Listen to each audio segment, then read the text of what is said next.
I was adjusting my tie in the hallway mirror when my phone buzzed. A text from Thomas, my lawyer.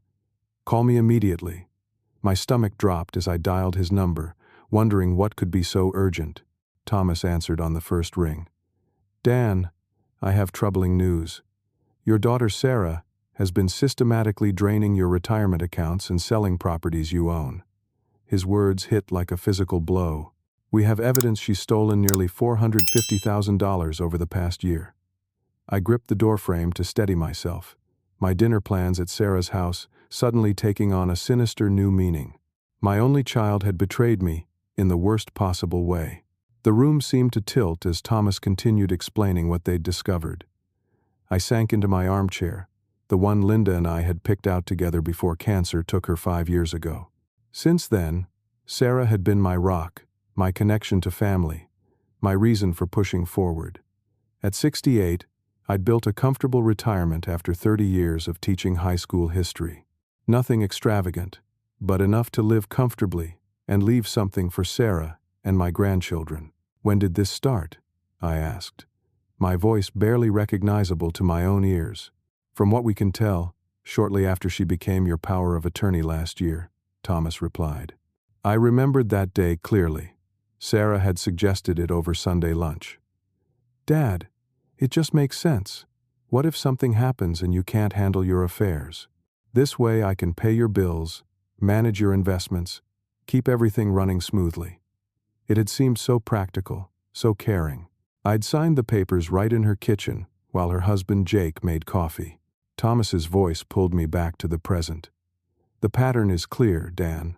Small withdrawals at first, testing the waters, then larger transfers. 3 properties you owned as investments have been sold. The signatures look forged. Memories flashed through my mind. Sarah's new SUV that she'd claimed was just a good lease deal. The kitchen renovation that Jake had supposedly received a bonus for. The cruise to Alaska they took with my grandchildren Tyler and Megan last summer. Had it all been funded with my money? "There's more," Thomas continued. "She's opened accounts in your name at banks you've never used.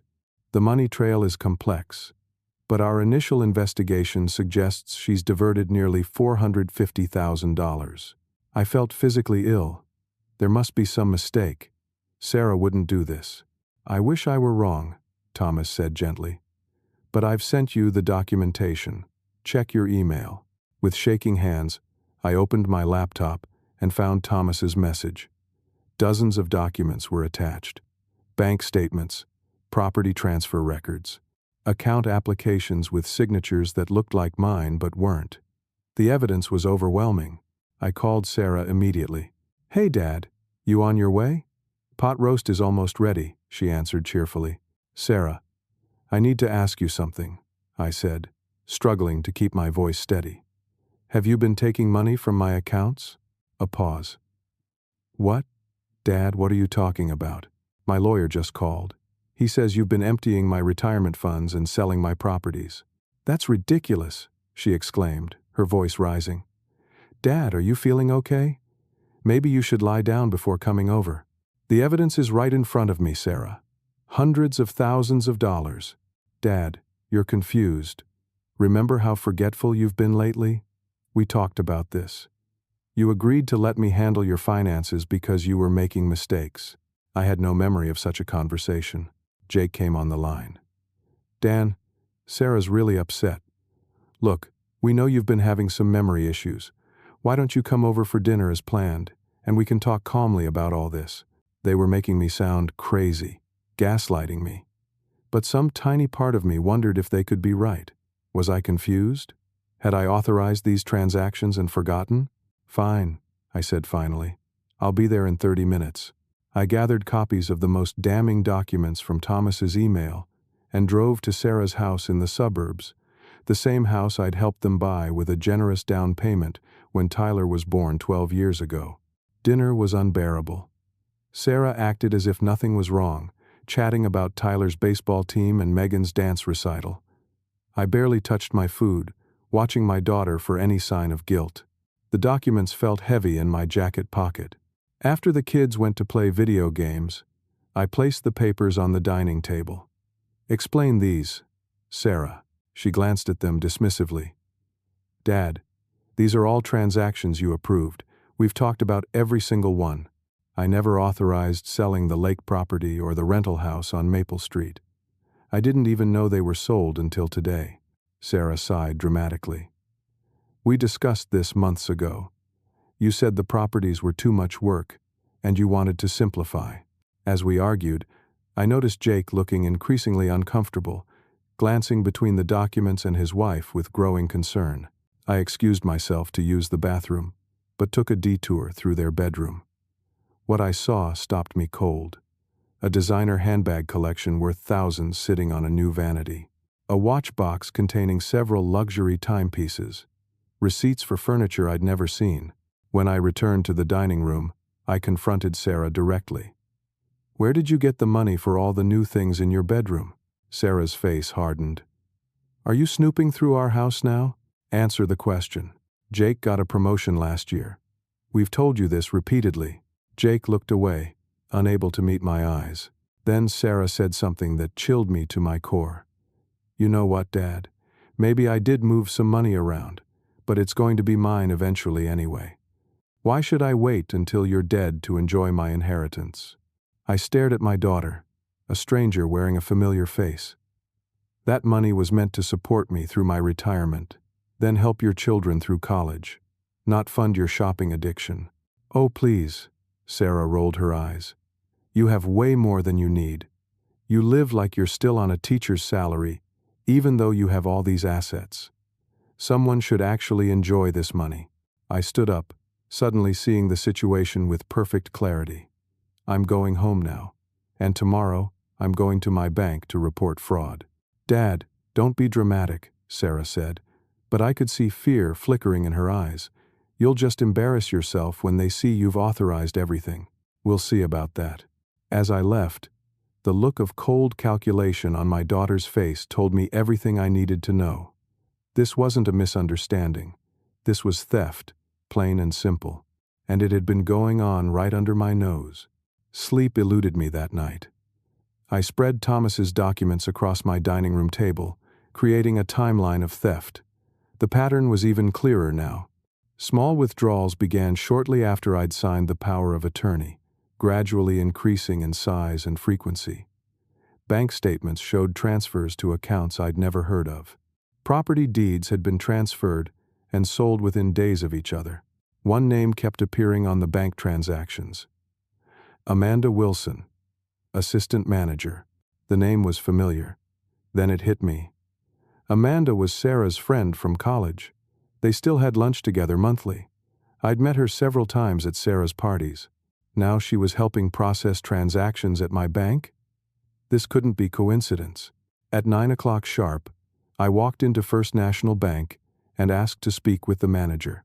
Gerald Patterson, a balding man in his 50s, led me to his office after I explained the situation. Mr. Harrington, these are serious allegations, he said, reviewing the documents I'd brought. I know, but the evidence is clear. I never authorized these transactions. Gerald nodded grimly. Let me pull up the records in our system. He typed for several minutes, his frown deepening. These withdrawals were all processed with proper authorization codes and ID verification. That's impossible. I never made these transactions. They were all processed by. He paused, looking troubled. Amanda Wilson? I supplied. His eyebrows shot up. Yes. How did you know? She's friends with my daughter. The one who's been stealing from me. Gerald's face darkened. Let me call Miss Wilson to my office. Amanda appeared minutes later, her confident smile faltering when she saw me. Mr. Harrington, what a surprise. Gerald gestured to the chair beside me. Miss Wilson, Mr. Harrington, has raised concerns about transactions processed from his accounts over the past year. I'm sure everything is in order, she said smoothly. His daughter has power of attorney and handles most of his banking now. The problem, I interjected, is that these transactions were never authorized by me, and Sarah has been using that power of attorney to steal from me. Amanda laughed nervously.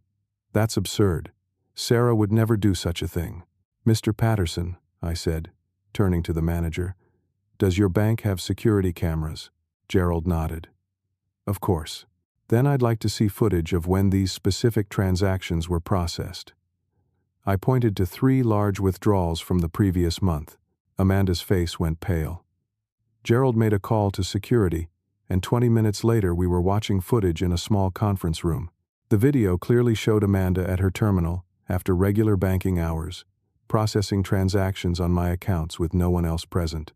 This is highly irregular, Miss Wilson, Gerald said sternly. Amanda's composure cracked. I was just helping Sarah. She had the proper authorization.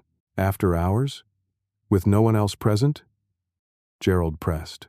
I pulled out my phone and showed them an email Thomas had forwarded to me that morning, a message recovered from the bank's server during his investigation. It was from Amanda to Sarah. Did another transfer today. Your dad's account is looking healthy. We should have enough for the cabin down payment by June. He'll never notice. Amanda crumbled, tears spilling down her cheeks. Sarah said you wouldn't miss the money. She said you were becoming forgetful and that she was protecting your assets before you made poor decisions. How long has this been going on? I demanded. Sarah approached me about 2 years ago, right after I started working here. She said she was worried about you after your wife died, that you weren't making good financial decisions. That's a lie. I've always been careful with money. Amanda looked down. She said you had plenty, more than you could spend in your lifetime, that you were hoarding it while she struggled with her mortgage and the kids' activities. Struggled? They take luxury vacations every year. Sarah told me they were drowning in debt, that Jake's job wasn't paying enough, and they might lose their house. Amanda wiped her eyes. I believed her, Gerald interjected. Miss Wilson, you've violated numerous banking regulations and possibly committed criminal acts. I have no choice but to suspend you immediately and report this to the authorities. Wait, Amanda pleaded. There's something else you should know. Sarah has a gambling problem. She started going to the casino after her mom died. Said it was the only thing that made her feel better. I think most of the money went there. This new information hit me like another blow. Gambling? Sarah? At first, she just asked me to help move small amounts. She said you'd given her permission. Then the amounts got larger, and she needed them more urgently. Amanda looked at me directly. I knew something wasn't right, but I'd already helped her so many times. I was in too deep. Gerald excused himself to call the bank's security team and legal department. While he was gone, Amanda revealed more details about how they'd managed to circumvent security protocols and verification procedures.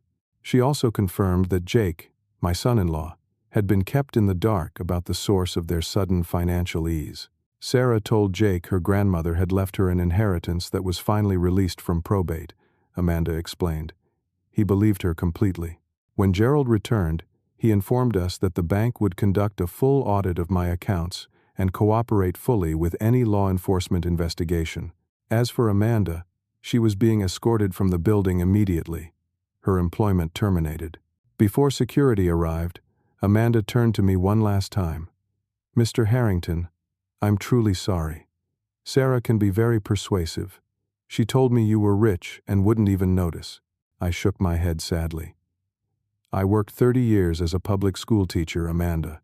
Every dollar in those accounts represents months of careful saving, extra summer jobs, and sacrifices my wife and I made for our future and our family's future. As Amanda was led away, my phone buzzed with a text from Sarah.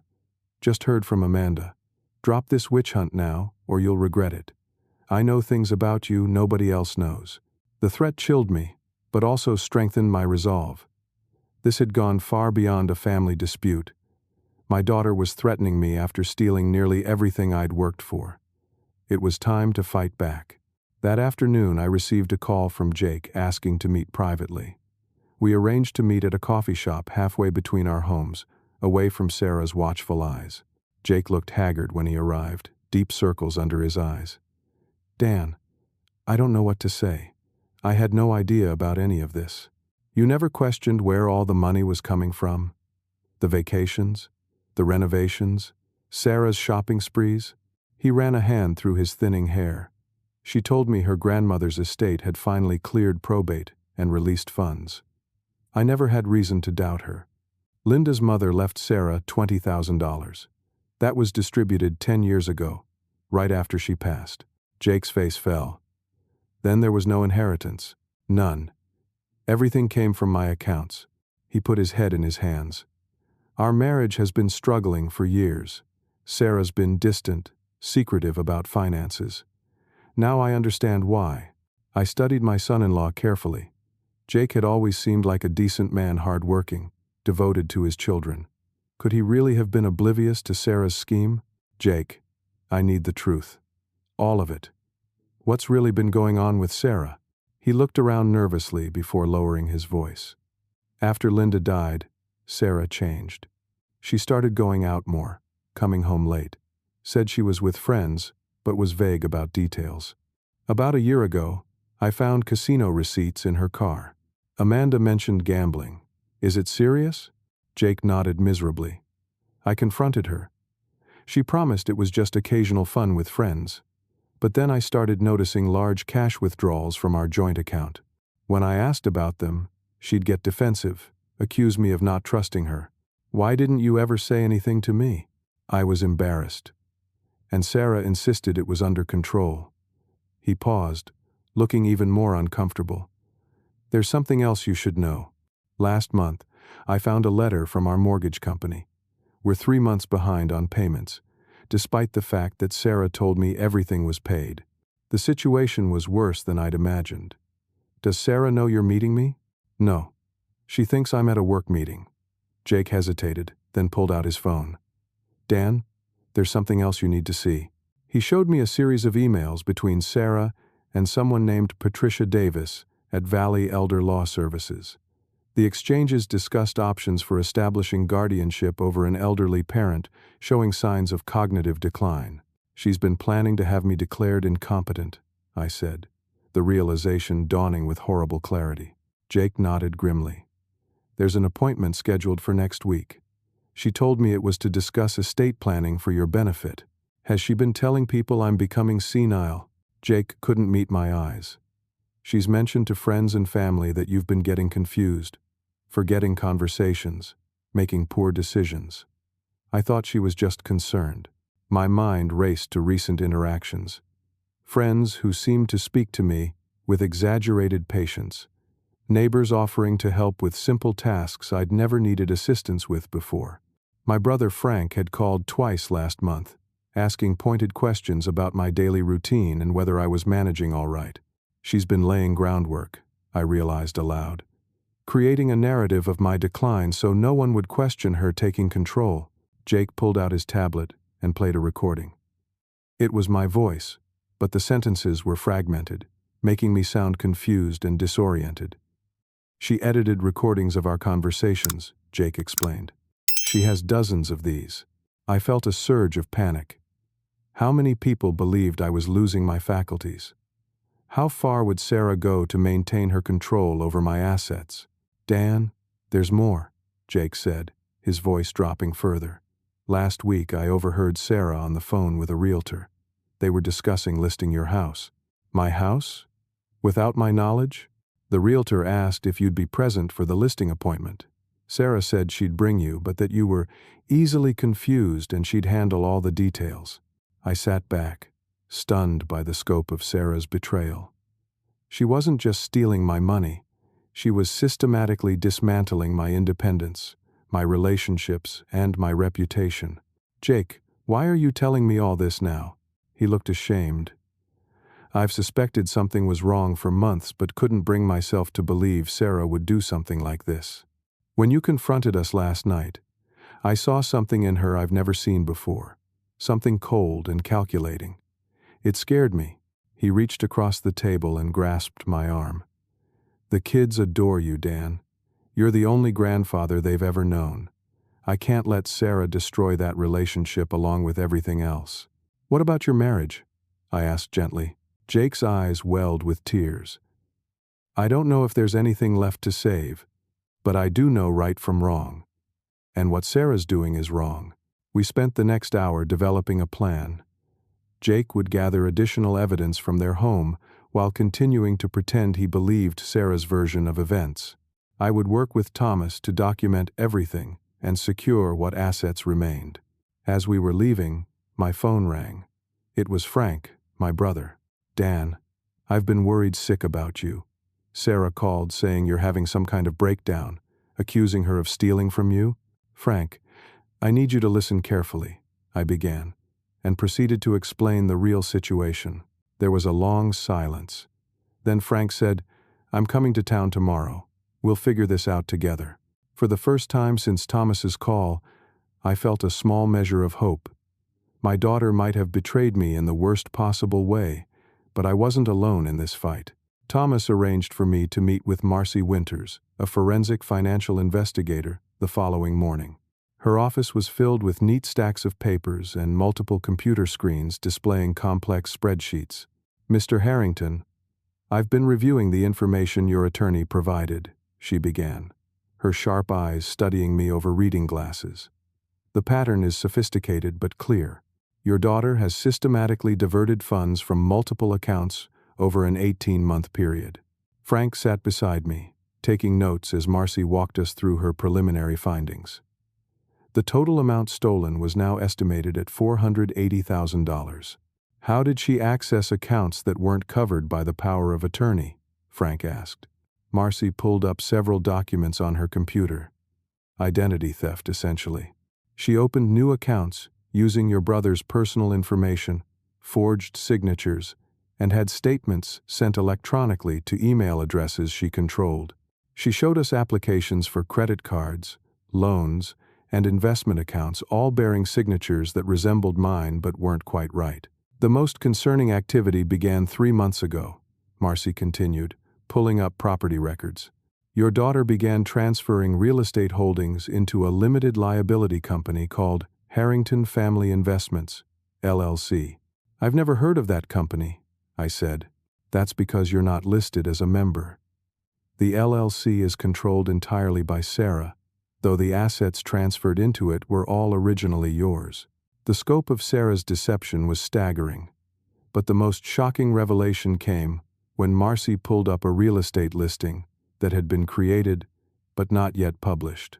"This is your current residence, correct?" she asked, turning the screen toward me. I stared at professional photographs of my home inside and out, with a listing price and description ready to go live. The listing agent was Carolyn Bennett from Prestige Properties. "She was planning to sell my house out from under me," I whispered, the reality of the situation hitting me anew.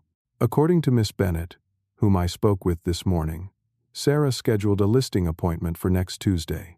She told the agent that her elderly father was moving to assisted living and had authorized her to handle the sale. Frank's face reddened with anger. "She's gone completely off the rails." Thomas, who had joined us midway through the meeting, interjected, "We need to move quickly. First, we've scheduled you for a complete cognitive assessment this afternoon with Dr. Reynolds. He's one of the top geriatric specialists in the state." "You think Sarah will try to challenge my competency?" I asked. "I'm certain of it," Thomas replied. "She's been laying that groundwork methodically. We need to establish clear medical evidence of your cognitive soundness." The evaluation with Dr. Reynolds took 3 hours and included memory tests, problem-solving exercises, and a thorough medical examination. At the end, he sat down with me, Frank, and Thomas. "Mr. Harrington, I'm happy to report that your cognitive function is excellent for a man of your age, or any age, for that matter. Your memory scores are well above average, and there is absolutely no indication of dementia or cognitive impairment of any kind." He provided a detailed written report stating his findings in clear, unambiguous medical terms.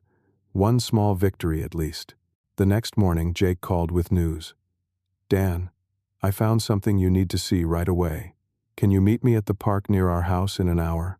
At the park, Jake handed me a folder containing printouts of emails between Sarah and various friends, family members, and community connections. In message after message, Sarah expressed growing concern about my mental state, describing episodes of confusion and paranoia that had never occurred. She sent these to everyone in our circle, Jake explained. Your friends at the Retired Teachers Association, our neighbors, even our pastor. One email to my friend Paul, dated 3 months earlier, was particularly disturbing. Dad accused his home health aide of stealing his watch, but then we found it in the refrigerator. He's becoming combative when we suggest he needs help. Paul, I'm at my wit's end and scared for his safety. I had never had a home health aide, and certainly had never put a watch in the refrigerator. The story was fabricated from whole cloth. No wonder Paul has been avoiding my calls, I murmured. Jake handed me another document, a brochure for Sunny Valley Assisted Living, with notes in Sarah's handwriting about payment options and move-in dates. She's been touring facilities, Jake confirmed, telling them you're becoming unsafe living alone. Thomas arranged for a small recording device that I could legally use to document conversations with Sarah. That evening, I called her and pretended to be having second thoughts about my accusations. Sarah, I've been thinking about everything. Maybe I am getting confused about some things. Oh, Dad, she said, her voice softening with what I now recognized as fake concern. I'm so glad you're seeing reason. We've all been so worried about you. Maybe we could meet tomorrow to go over those financial records again. I want to understand what's been happening. Of course. Why don't you come over for lunch? The kids will be at school, so we can talk privately. The next day, with the recording device in my pocket, I met Sarah at her house. She had prepared an elaborate lunch and was all smiles and daughterly concern. Dad, I've been meaning to tell you I found a wonderful place for you to consider moving to. Much less maintenance than that big house of yours. What about my house? I asked innocently. Well, it's really too much for you now. All those stairs, the yard work. I think selling would be the best option. I've already spoken with an excellent realtor. Don't I get a say in this decision? Sarah patted my hand condescendingly. Of course you do, Dad, but you've been making some concerning choices lately. Remember how you accused me of stealing from you? That was so hurtful. Was it untrue? I asked directly. She sighed dramatically. Dad, we've been over this. I've been managing your money exactly as you asked me to. So you didn't take nearly $500,000 from my accounts? Sarah's expression hardened slightly. Everything I did was for this family. You've always been so stingy with your money. Mom would have wanted us to enjoy some of it while we're alive. Your mother and I saved that money for our retirement and to help with the grandkids' education, not for casinos and luxury shopping. Her eyes widened. Who told you about the casino? Does it matter? Sarah, you have a gambling problem. You've stolen my life savings to fund it, and now you're trying to have me declared incompetent so you can take what's left. For a moment, her mask slipped completely. You have no idea what it's been like for me, taking care of Mom while she was sick, while you got to go on with your life. Watching you sit on all that money while I struggled with bills and 2 kids. So this is revenge? This is justice, she hissed. You owe me this money. I stood up slowly. I don't owe you the fruits of my lifetime of work, and I certainly don't deserve to be gaslighted and manipulated by my own daughter. As I walked toward the door, Sarah called out, You'll regret this, Dad. No one will believe you. Everyone already thinks you're losing it. I turned back. We'll see about that. Outside in my car, I stopped the recording and took a deep breath. The woman in that house was not the daughter I had raised. Something had twisted inside her, turning love into resentment, respect into entitlement. The path ahead would be painful, but I now had the evidence I needed to protect myself and what remained of my assets. The next morning, Thomas and I executed our plan. First, we filed paperwork to immediately revoke Sarah's power of attorney. Thomas had prepared an emergency revocation citing fraud and breach of fiduciary duty. By noon, Sarah no longer had legal access to any of my accounts. Next, we visited every financial institution where I held assets, placing security alerts on all accounts and changing access credentials. I spent hours on the phone with credit agencies placing freezes on my credit report to prevent any new accounts from being opened in my name. We should contact the police, Frank urged, as we worked through our checklist of protective measures. I hesitated. She's still my daughter, Frank, and the mother of my grandchildren. A daughter who stole nearly everything you worked for and tried to have you declared incompetent, he reminded me gently. Let's secure everything first, Thomas suggested. Then you can decide how to proceed regarding criminal charges. By late afternoon, we'd secured as much as possible. Thomas was on the phone with the bank, discussing options for recovering funds from fraudulent transfers, when his assistant interrupted with an urgent message. Dan, Thomas said after hanging up, his expression grave. Sarah just filed an emergency petition for guardianship in probate court. She's claiming you're mentally incapacitated and a danger to yourself. Despite our preparations, the news knocked the wind out of me. How fast can this move? The court has scheduled a preliminary hearing for tomorrow morning. She's requesting temporary emergency guardianship pending a full evaluation. She can't possibly succeed, Frank insisted. We have Dr. Reynolds' evaluation proving Dan is perfectly competent.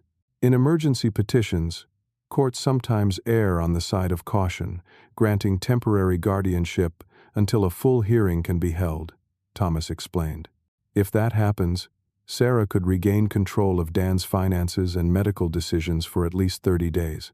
We can't let that happen, I said firmly. What do we need to do? Thomas outlined our strategy for the hearing. Dr. Reynolds agreed to appear as an expert witness. Frank would testify about my mental clarity during our recent interactions. And, most importantly, we would present the recording of Sarah admitting her theft and expressing her sense of entitlement to my money. That evening, I received a call from my bank. Despite our security measures, Sarah had managed to convince a judge to freeze my main accounts pending the guardianship hearing. Mr. Harrington, I'm sorry, but there's a court order preventing any transactions until this matter is resolved, the bank manager explained apologetically. I hung up feeling a new wave of panic. With my accounts frozen, I had limited access to cash. Sarah was cutting off my resources, making me vulnerable and dependent exactly what she wanted. Frank immediately transferred money into my secondary account at a different bank, one Sarah didn't know about, to ensure I could manage in the short term. She's not going to win, Dan, he assured me. We have the truth on our side. The next morning, we arrived at the courthouse an hour early. Thomas had prepared meticulously, with multiple copies of all our evidence neatly organized in labeled folders. Sarah arrived with her attorney, Patricia Davis, the elder law specialist from the emails Jake had discovered. She barely glanced in my direction as they swept past us into the courtroom. Judge Howard Bremer, a stern-looking man in his 60s, called the hearing to order promptly at 9 o'clock. This is a petition for emergency temporary guardianship, he began. I'll hear from the petitioner first. Patricia Davis presented Sarah's case methodically, painting a picture of a concerned daughter watching her beloved father's mental decline.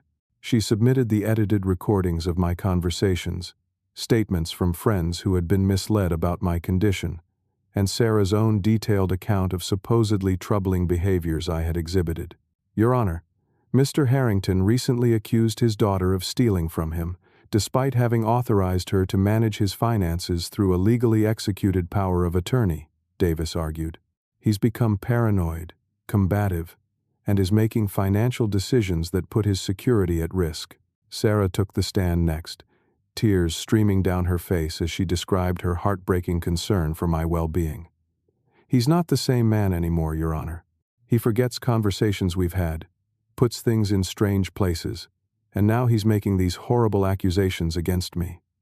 I'm only trying to protect him. I watched in amazement at her performance. Had she always been this good at manipulation, or was this a skill honed through years of deception? When our turn came, Thomas called Dr. Reynolds as our first witness. The doctor testified clearly about my excellent cognitive health, explaining that his comprehensive evaluation showed no signs of impairment whatsoever. In my professional opinion, Mr. Harrington demonstrates above-average cognitive function for his age group. There is absolutely no medical justification for guardianship. Frank testified next about our recent interactions, describing my clear thinking and appropriate responses to the crisis Sarah had created. Then Thomas played the recording from my conversation with Sarah the previous day. Her voice filled the courtroom, crystal clear as she admitted taking my money, because she felt entitled to it, and described her plan to sell my house against my wishes. Sarah's face drained of color. She leaned over to whisper frantically to her attorney, who looked increasingly uncomfortable. Judge Bremer's expression darkened as he listened. When the recording ended, he removed his glasses and stared directly at Sarah. "Miss Harrington, this recording seems to directly contradict your testimony." Sarah's attorney attempted damage control. "Your Honor, this recording was made without my client's knowledge or consent. Additionally, it presents only a partial conversation taken out of context during an emotional family dispute. The recording was legally obtained in a single-party consent state," Thomas countered. "And it clearly shows the petitioner admitting to financial exploitation of her father and discussing plans to sell his home without his knowledge or consent." Just as the judge was about to respond, the courtroom doors opened. Jake walked in, carrying a thick folder. "Your Honor, I apologize for the interruption, but I have additional evidence that's relevant to these proceedings," he announced. Sarah whipped around, her face contorting with rage when she saw her husband. "What are you doing?" she hissed. Judge Bremer studied Jake curiously. "And you are?" "Jake Peterson, Your Honor. Sarah Harrington's husband and Dan Harrington's son-in-law. I have documentation of Sarah's systematic efforts to create a false narrative about her father's mental state." The judge permitted Jake to approach. He submitted emails, text messages, and notes in Sarah's handwriting, detailing her plans to have me declared incompetent and gain control of my remaining assets. Sarah's attorney requested a brief recess to confer with her client, which the judge granted. When court resumed 30 minutes later, Sarah's demeanor had changed completely. Gone were the tears and concern, replaced by cold anger. Judge Bremer didn't mince words. "Based on the evidence presented, I am denying the petition for guardianship. Furthermore, I am ordering an immediate lifting of any freezes placed on Mr. Down Harrington's accounts as part of this action." He looked directly at Sarah. "Miss Harrington, the evidence strongly suggests you have engaged in financial exploitation of an elder, fraudulent misrepresentation, and possibly identity theft. I am referring this matter to the district attorney's office for review." Turning to me, his expression softened slightly. "Mr. Harrington, I suggest you pursue all legal remedies available to recover your assets. This court will not be party to what appears to be a sophisticated attempt to defraud you under the guise of concern for your welfare." As we left the courtroom, Sarah approached me, her eyes blazing. "How could you do this to me? Your own daughter? How could you do this to me?" I countered quietly. "I gave you everything a father could give. It wasn't enough? You have no idea what I've been through," she spat. "No, I don't. Because you never told me. You just decided to take what wasn't yours and destroy my reputation in the process." Jake guided their children, my grandchildren, past us in the hallway, their young faces confused and frightened by the tension between their mother and grandfather. "Grandpa?" Tyler called out uncertainly. "It's okay, buddy," I assured him, forcing a smile. "Everything's going to be okay." Sarah grabbed his arm possessively. "We're leaving. Now." As I watched them go, I wondered if this victory in court had cost me my relationship with my grandchildren forever. But I couldn't let Sarah continue her exploitation unchecked. Some battles, no matter how painful, have to be fought. The formal guardianship hearing 2 weeks later was even more decisive. Sarah's attorney, seeing the overwhelming evidence against her client, made only token arguments. The judge not only dismissed the guardianship petition permanently, but issued a strongly worded judgment questioning Sarah's motives and actions. Following the court's recommendation, Thomas and I met with Assistant District Attorney Maria Collins to discuss criminal charges. She reviewed our evidence with growing concern. "Mr. Harrington, this is one of the most egregious cases of elder financial exploitation I've seen," she said finally. "We have more than enough to charge your daughter with multiple felonies." I sat silently, wrestling with the impossible choice before me. Press charges against my only child, the mother of my grandchildren? Or let her escape the legal consequences of her actions? What kind of sentence would she be looking at? I asked quietly. Given the amount stolen and the sophisticated nature of the fraud, potentially 7 to 10 years in state prison. The thought of Sarah in prison for a decade made my stomach clench. Despite everything, I couldn't bring myself to desire that outcome. Is there any alternative? I asked. Something that would hold her accountable without destroying her life completely? Maria considered this. We could pursue a plea arrangement requiring full restitution, probation, and mandatory treatment for gambling addiction. But she would still have a felony record, and we would insist on some jail time, even if brief. Thomas and I discussed options privately before deciding to proceed with charges, but express openness to a reasonable plea deal. The district attorney's office filed formal charges the following week, and Sarah was arrested and released on bail the same day. The impact on our family was immediate and devastating. Jake filed for temporary custody of the children, citing Sarah's legal troubles and gambling addiction. Sarah moved into a small apartment, her access to the family home limited to supervised visits with Tyler and Megan. Throughout this period, I had no direct contact with Sarah. Jake kept me updated on the children, even bringing them to visit occasionally when Sarah was in court-mandated therapy sessions. Those precious hours with my grandchildren were bittersweet. Their innocent questions about why their mother and I weren't speaking tore at my heart. 3 months after her arrest, Sarah's attorney contacted Thomas to discuss a plea agreement. The prosecution had built an airtight case, and Sarah was facing the reality of significant prison time if convicted at trial. The terms were straightforward. Sarah would plead guilty to 1 count of elder financial exploitation and 1 count of wire fraud. She would serve 6 months in county jail, followed by 5 years of probation, make full restitution of all stolen funds, undergo mandatory treatment for gambling addiction, and perform 500 hours of community service. I agreed to the terms with one addition. Sarah would have to face me in person and explain herself before I would sign off on the deal. The meeting was arranged in Thomas's office. Sarah arrived looking nothing like the confident, manipulative woman from the courtroom. Her designer clothes had been replaced with simple jeans and a sweater.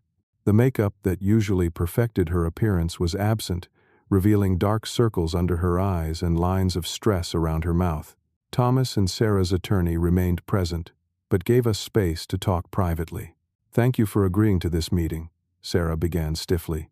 "I needed to understand," I said simply. "Why, Sarah? We've always been close. I thought we had a good relationship. If you needed money, you could have asked." She stared at her hands. "It didn't start as a plan to steal from you. After Mom died, I felt so alone with my grief. You seemed to move forward while I was drowning. I was grieving too," I reminded her gently. "Your mother was my partner for 43 years. You never showed it." Sarah's voice rose suddenly.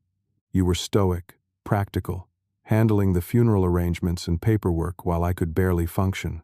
Then you started volunteering, traveling with your retiree friends, living your life. Meanwhile, I was falling apart. I had no idea you felt that way. How could you?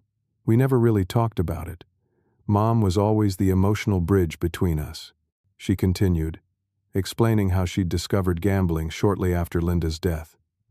"The first time I walked into that casino, something changed. For those few hours, I wasn't sad anymore. I wasn't thinking about Mom or bills or the kids' problems at school. I was just free. The occasional escape became a weekly habit, then an obsession. Sarah maxed out credit cards, took loans from friends, and eventually began siphoning money from her and Jake's joint accounts. When Jake started asking questions about our finances, I panicked. That's when I thought of the power of attorney. It seemed like the perfect solution, access to money that nobody would miss right away. Did you ever consider what would happen when I discovered the truth?" Sarah's eyes filled with tears. "I kept telling myself I'd find a way to pay it back before you noticed. Then I started winning for a while, and I convinced myself I could fix everything. But the more I tried to recover, the deeper I fell, and the plan to have me declared incompetent?" She looked away, shame evident in her posture.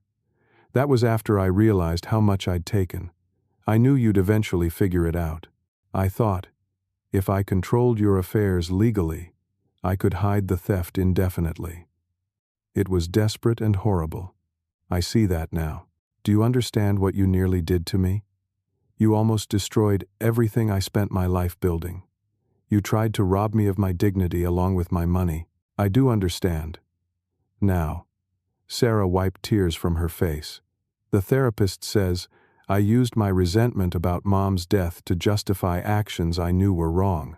It doesn't excuse what I did, but maybe it explains some of it. I studied my daughter's face, searching for the little girl I'd taught to ride a bike, the teenager I'd helped through heartbreaks, the woman I'd walked down the aisle. She was still in there, somewhere beneath the pain and poor choices. I don't know if I can ever trust you again, Sarah. But I don't want to lose you from my life completely. I wouldn't blame you if you did, she whispered. What I did was unforgivable. Nothing is unforgivable, I said, surprising myself with the words. But forgiveness doesn't mean there aren't consequences. You've hurt a lot of people, including your children. Tyler won't even look at me now, Sarah admitted, fresh tears falling. Megan keeps asking when things will go back to normal. I don't know what to tell them. Tell them the truth, in age-appropriate ways. Tell them you made serious mistakes, that you're facing the consequences, and that you're working to become better. Children can understand more than we give them credit for. Sarah nodded, then asked hesitantly, Will you be part of their lives while I'm away? Of course. They're my grandchildren. They shouldn't suffer more than they already have from this situation. As our meeting concluded, Sarah stood to leave, then paused. Dad, there's something else you should know. Not all the money went to gambling. Some of it, I gave away. Gave away? To whom? Different people. A coworker whose husband lost his job. My friend Denise, whose daughter needed special therapy not covered by insurance. The after-school program at Tyler's school that was going to shut down due to budget cuts. I frowned, confused by this new information. I know it doesn't make sense, Sarah continued. Stealing from you while giving to others. The therapist says it was my way of feeling like a good person despite what I was doing to you. Like I could balance the moral scales somehow. As she left with her attorney, I sat in silence, trying to reconcile the daughter I thought I knew with the complex, troubled woman she had revealed herself to be. The road ahead would be difficult, but for the first time, I felt a glimmer of hope that eventually, some form of healing might be possible. Sarah began her 6-month jail sentence the following week. The time apart gave all of us space to process what had happened and begin rebuilding our shattered family from a distance. Jake and the children stayed in the family home, with Jake taking leave from work to provide stability during this traumatic period. Frank remained in town longer than planned, helping me recover emotionally while Thomas worked on recovering my assets. The financial aftermath was complicated.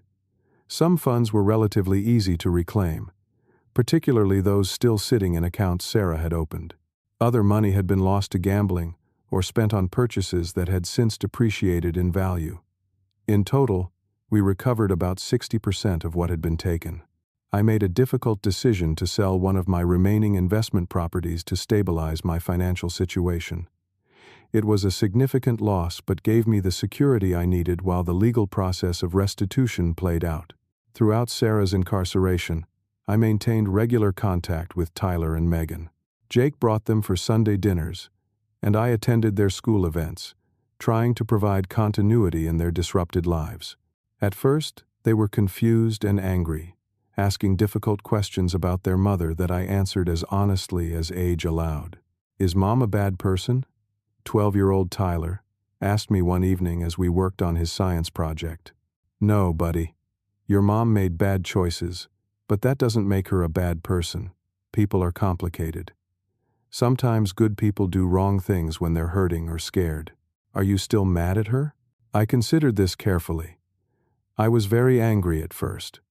Now I'm sad about what happened, but I'm trying to understand and forgive. Me too, he said quietly, returning to his project. 3 months into Sarah's sentence, I received a letter. Her handwriting, once flowing and confident, appeared shaky and uncertain. "Dad," she wrote, "I've had a lot of time to think about the pain I've caused. The gambling addiction counselor here is helping me understand my behavior, but understanding isn't excusing. What I did was wrong. Period. I betrayed your trust in the worst possible way, and I'm so deeply sorry. I don't expect forgiveness, but I want you to know I'm working every day to become someone worthy of being in your life again someday, if you'll have me. With love and regret, Sarah." I wrote back, starting a correspondence that continued throughout her incarceration. Her letters revealed a person engaged in genuine self-reflection, confronting the damage she'd caused without excuses or deflection. Meanwhile, Thomas worked with the court to establish a trust for Tyler and Megan's education money that would be protected from Sarah's access even after her release. I funded it with one of my remaining investment properties, ensuring my grandchildren would have the educational opportunities Linda and I had always envisioned for them. Sarah was released after serving her full 6 months. She moved into a small apartment and began the difficult process of rebuilding her life under the strict terms of her probation. Finding employment with a felony record proved challenging, but she eventually secured a position as an administrative assistant at a local nonprofit organization that gave second chances to people with criminal backgrounds. Her relationship with Jake remained strained. They began marriage counseling, but both recognized that trust, once shattered so completely, might be impossible to fully restore. They agreed to focus on co-parenting their children, regardless of their marital future. My relationship with Sarah evolved slowly. We began with short, supervised visits that included the children, gradually progressing to one-on-one conversations. In those initial meetings, there were long silences and awkward moments, but also glimpses of the connection we'd once shared. "I keep waiting for you to tell me you hate me," Sarah admitted during one of our early meetings. "I could never hate you," I replied truthfully. "I hated what you did, but you're still my daughter." As part of her probation, Sarah attended twice-weekly Gamblers Anonymous meetings and individual therapy sessions. She gave me permission to speak with her therapist occasionally, which helped me understand the addiction that had contributed to her actions. "Gambling addiction is particularly insidious," Dr. Martin explained. "The brain's reward system is hijacked, making the addict believe that the next win is always just around the corner. Combined with emotional triggers from her mother's death and unresolved grief, it created a perfect storm." 1 year after her release, Sarah had maintained her sobriety from gambling, held steady employment, and made regular restitution payments according to the court's schedule. We had established a new kind of relationship, not as close as before, but more honest in many ways. Frank returned home but visited regularly. He and I had grown closer through the crisis, healing old sibling wounds that had festered unacknowledged for years. Jake and Sarah ultimately decided to divorce, but unlike many split couples, they worked hard to maintain a cordial relationship focused on their children's well-being. Jake never stood in the way of my relationship with Tyler and Megan, understanding the importance of having their grandfather in their lives. 2 years after that first shocking call from Thomas, I hosted a family dinner at my home. Sarah arrived first, helping me prepare the meal as she used to when Linda was alive. "Remember how Mom always insisted on homemade mashed potatoes? Never instant?" she reminisced, peeling potatoes at the sink. "She said she could taste the difference a mile away," I laughed. "I never could," Sarah admitted. "Neither could I confessed, and we shared a genuine smile. Jake arrived with the children, now teenagers beginning to emerge from the shadow of family trauma. Tyler had grown 4 inches in the past year and was talking excitedly about his baseball team's chances at the state championship.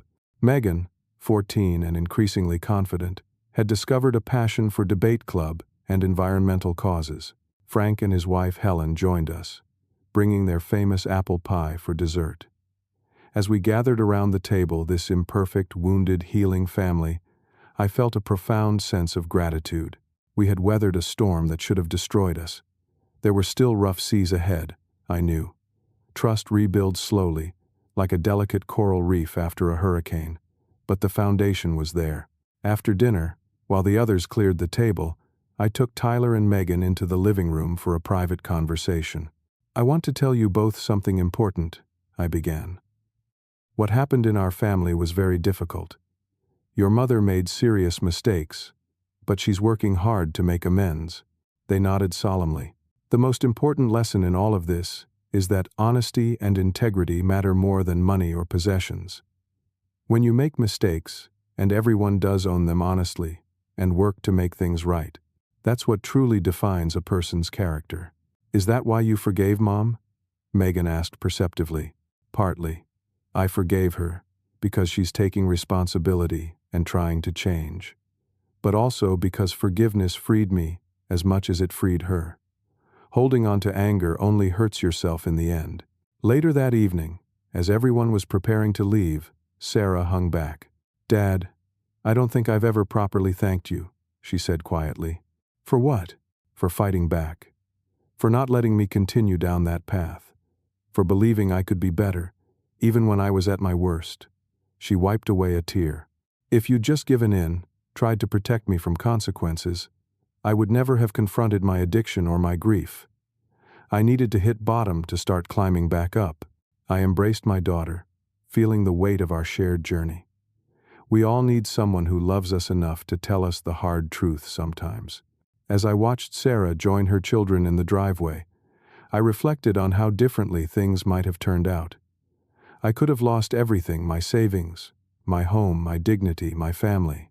Instead, by refusing to be a victim and fighting for the truth, I had preserved not just my financial security but something far more valuable: the chance for genuine healing and growth for our entire family.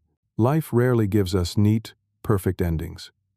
Relationships damaged by betrayal never return to exactly what they were before. But sometimes, if we're courageous enough to face painful truths and committed enough to do the hard work of rebuilding, what emerges can be stronger and more authentic than what existed before. That evening, looking at my family scarred but healing, separated but connected, I felt a deep sense of peace. We would never be the family we once were, but perhaps we could become something new and stronger, forged in the fire of our most painful trials. Have you ever had to confront a painful truth about someone you love? How did you balance justice with compassion in your own life? I'd love to hear your thoughts in the comments below. And if this story resonated with you, please like, subscribe, and share it with someone who might need to hear that even after the most devastating betrayals, healing is possible. Thank you for listening to my journey, and I wish you wisdom and strength for whatever challenges you may be facing in your own relationships.